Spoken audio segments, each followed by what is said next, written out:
Hello dan Assalamualaikum semua. Terima kasih for clicking this video. Selamat datang ke Finvision YouTube channel, where kita akan bahaskan tentang Marvel stuff, Marvel theory, Marvel rumors, news dan sebagainya. Alright, tapi dalam video kali ini kita akan bincang tentang Eternals. So by the time korang klik this video, maknanya korang nak tahu pendapat aku ataupun my point of view tentang Eternals. So basically aku tengok Eternals dalam 4 hari yang lepas dan surprisingly aku letakkan rating yang agak rendah lah untuk filem ini sebab ada flaws, ada a few flaws tentang filem ni, dan aku akan terangkan lah kenapa. Eternals ni adalah filem yang diarahkan oleh Chloe Zhao, an Oscar Award winner, alright. Dan Eternals tu sendiri adalah sebuah movie yang menceritakan tentang satu tim ataupun sebuah pasukan ni yang mempunyai kuasa yang luar biasa ataupun dikenali sebagai demigod, dan dia juga di-create ataupun dicipta oleh Space God, alright, yang dikenali sebagai Celestial. Aku dah bagi tahu all of these things dalam video yang lepas pasal Eternals tu kan. So kalau korang tengok, korang aware lah pasal benda ni. So apa purpose Eternals dihantar ke bumi oleh Celestial? Eternals dihantar ke bumi adalah kerana di bumi itu sendiri manusia tengah membina tamadun sendiri, akan tetapi tamadun mereka dikacau oleh puak Deviant. Alright, Deviant ni adalah satu raksasa yang mengkacau bilaukanlah hidup manusia dekat bumi tu, dimakan manusia and so on kan. So itulah purpose Eternals datang ke bumi. So bila Eternals datang ke bumi dan diorang telah vanish all of Deviant, dan kehidupan manusia di sana mula tenang lah. So in the meantime, diorang stay dekat bumi selama beribu-ribu tahun. If I'm not mistaken, dalam 7,000 tahun lah. Dan betulkan aku kalau kau silap, kalau kau ingat kan. So in the meantime, diorang stay dekat bumi tu sebab diorang nak menunggu panggilan daripada Celestial, sama ada diorang dah boleh balik ke belum. Tapi sepanjang 7,000 tu diorang tak boleh balik lagi lah. Okay, so dan juga dalam masa ribuan tahun tu, diorang tak boleh involve dengan any kind of conflict ataupun event yang dibuat oleh manusia. Contohnya perang saudara antara manusia, antara US dengan Russia, ataupun contoh paling senang adalah Avengers Endgame kan. Even Eternals sendiri tak boleh interact ataupun involve dengan that kind of war. Dan dalam filem ni dia akan terangkan kenapa. Alright, aku tak nak spoil anything. Kalau korang dah tengok, korang dah tengok. Kalau korang belum tengok, tunggu dulu. So let's moving on into more details about Eternals ni. Alright, filem Eternals ini aku boleh letakkan filem Eternals ni sebagai one of the best CGI ataupun visual effect ataupun music ataupun cinematography untuk filem Eternals ni. Filem terbaik di dalam MCU, aku boleh letakkan macam tu. Sebab bila mana kau duduk dalam wayang, kau dapat tengok those kind of color grading, those kind of CGI, they looks very real dan mereka tak nampak macam fake. Aku bagi contoh senang, aku tak tahu ni spoil ke tak. Contoh ada orang berlari sangat laju, aku tak nak sebut karakter apa. Contoh orang berlari sangat laju, they looks very real tau.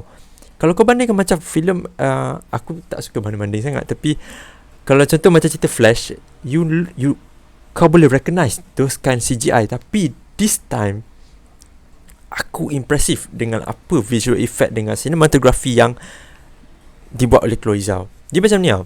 Filem Eternals ni kau dapat rasakan seperti satu filem yang berbeza daripada filem MCU lain. Dia masih menggunakan DNA MCU, filem MCU yang sama, akan tetapi dengan sentuhan Chloe Zhao mengenai cinematography, CGI, visual effect dan sebagainya kan. Kau dapat rasakan filem ni berbeza daripada filem-filem yang lain. Sebab tu aku bila habis tengok tu kan, aku rasa macam pelik tentang filem ni. Aku macam, apa yang tak kena? There's something wrong lah about this film. Tapi what is it? Aku try to recognize apa benda dalam filem tu kan.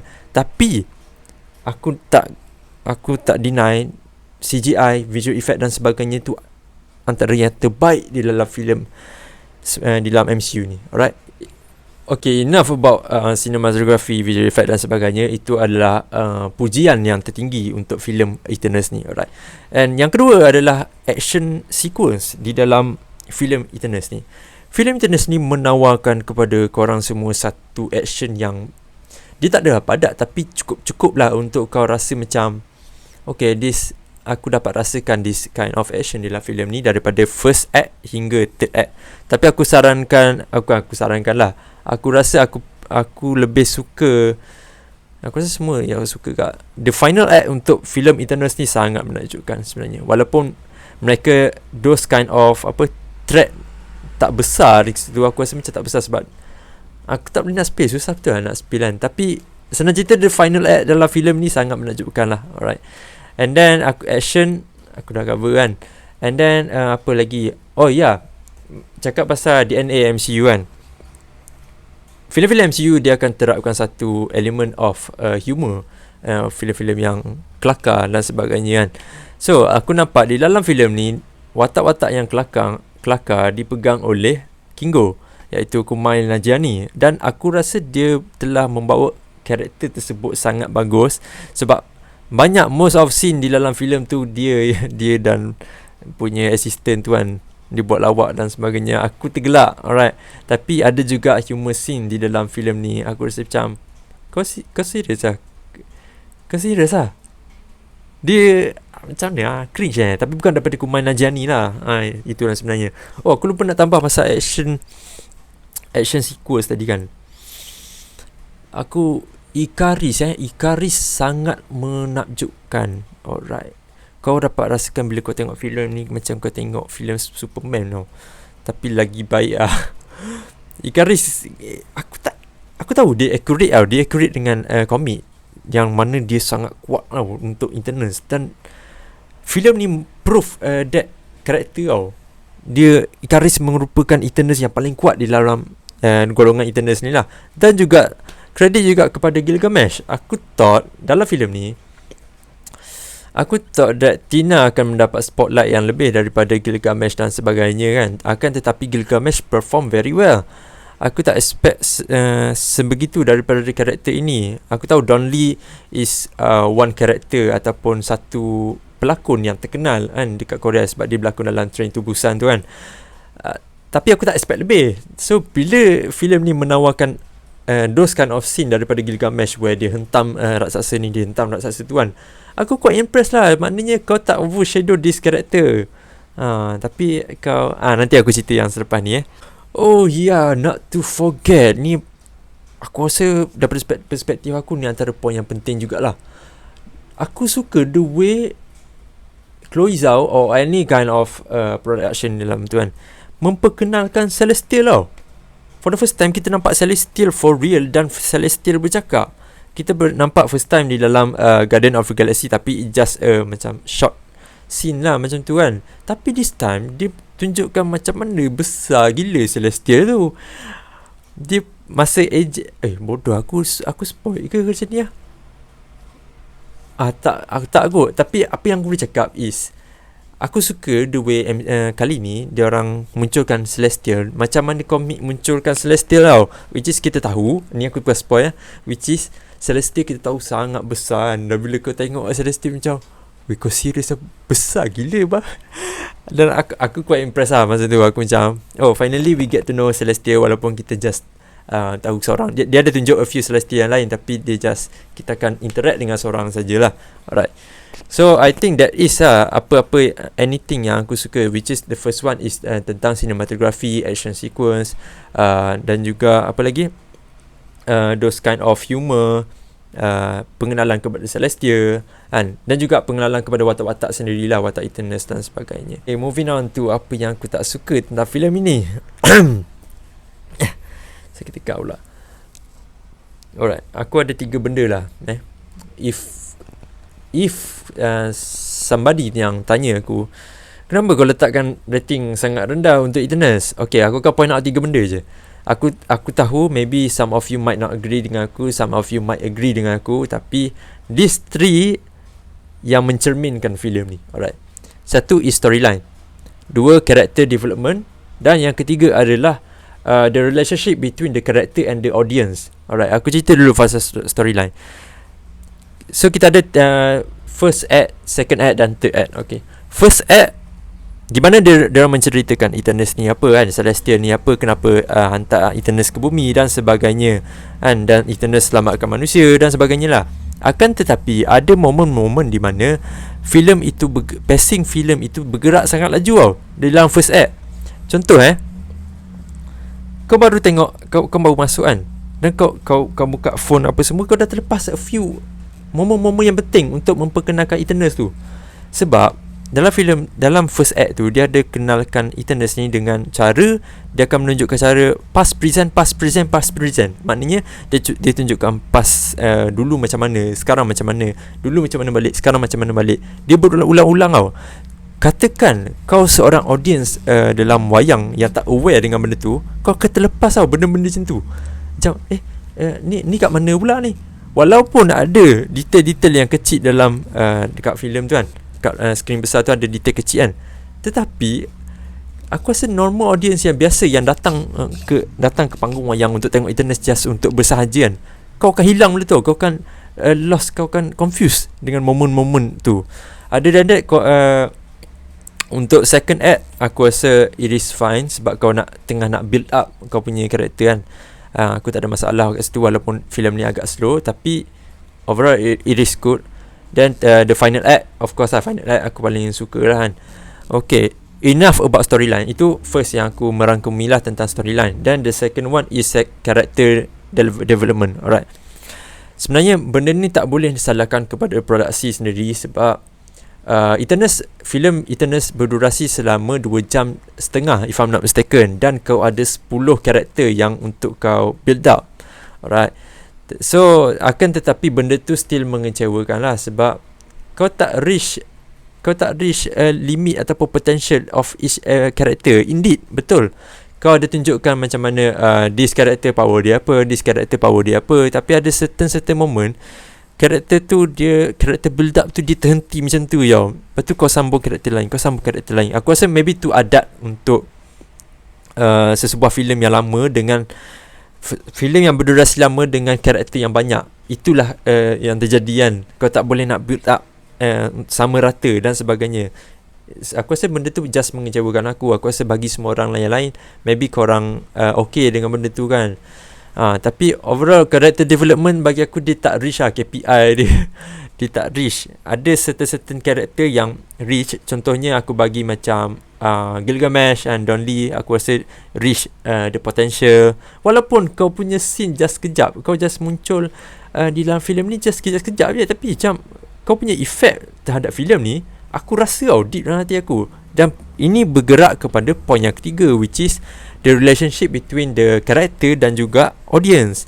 Okay, seperti mana yang kita tahu kan, Ikaris dan Cersei adalah watak, aku rasa the main character lah for this film. Dan juga dalam filem Eternus ni, dia orang nak memperkenalkan lah, dia orang nak bagi tahu kenapa Eternus bukan broken. Yelah, kenapa Eternus sedih, kenapa Cersei sedih kan, kenapa Cersei move on dan sebagainya kan. Tapi dia build up gila tau. Dia build up gila-gila Cersei dengan Ikaris ni. Tapi aku lebih suka those kind of love story between Gilgamesh dan Tina. Walaupun dia orang bukan couple, tapi dia macam aku stay dengan kau, aku akan teman kau dan sebagainya. Aku rasa benda tu macam sweet lah. Dan ada momen-momen yang sedih di antara Gilgamesh dengan Tina. Dan aku rasa deep dalam hati aku. Aku rasa benda tu. Aku tak feel bila Ikaris dengan Cersei kan, Ikaris sedih dan sebagainya, aku tak feel lah benda tu, macam tak connect dengan jiwa aku. It's not scene to cringe, tapi maknanya watak kau ataupun cara lakonan kau tu tak reach potential limit yang kau ada. Aku tak downgrade karakter-karakter tersebut. Aku rasa pelakon-pelakon tersebut dia memainkan watak yang sempurna. Akan tetapi dengan durasi 2.5 jam tak cukup untuk aku build up perasaan aku ataupun meletakkan diri aku di dalam karakter di dalam filem tu. Itu pendapat aku lah. That is why aku bagi rating rendah untuk filem ni. Orang tanya kenapa bagi rating rendah, 3 benda ni je aku akan highlight: storyline, character development, dan juga character relationship between audience dan karakter. So dia macam ni lah.